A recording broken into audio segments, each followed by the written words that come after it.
Hey, Greg here, your friendly neighborhood realtor. Hey, I was just wanted to put out a quick message out to everybody about some information I found pretty interesting about the current real estate market.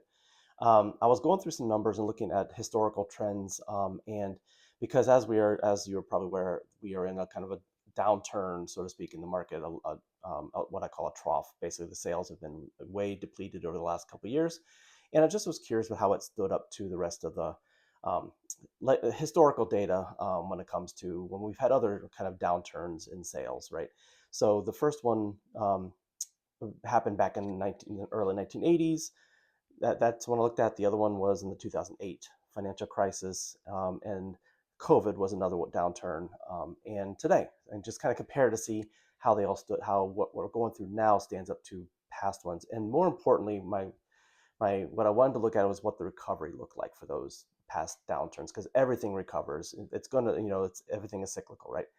So I put a chart together below, which kind of gives a very broad brush overview on what that looks like.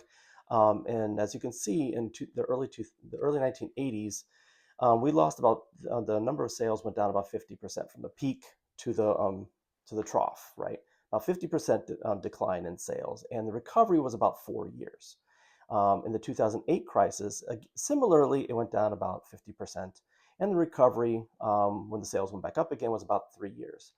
And the other one was in the COVID years, in 2020, when we saw a decline of about 27% in sales, and it recovered pretty quickly in about 8 months, right? So what we're going through now, and it started in 2022 when the mortgage rates went way up over 7-8%. It was shock to the system, et cetera. And so the number of sales have gone down from then about 39% from the peak sales to the trough of the sales, which we're kind of around right now anyway.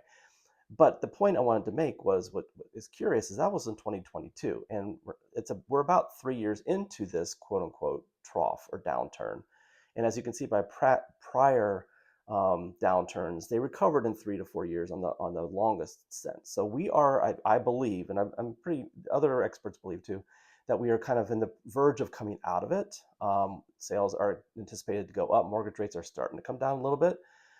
So what does this mean for you? If you're thinking about, wanting to make a move, there's been a lot of pent up demand. Lots of people have wanted to, but just haven't been able to or wanted to venture into it. Now is the time to plan, right? So, um, because 2026 is probably going to be a busy year, and interest rates will continue to go down slightly. But this is the time to talk to the experts, kind of get your plan in place, get pre-approved if you need to, get your house ready if you're thinking about selling. But I would love to talk with you about that and what that means for you and what your timetable and goals are. So feel free to give me a call, shoot me a text. I'm here to help. Otherwise, I'll catch up with you out there sometime. All right, take care. Bye.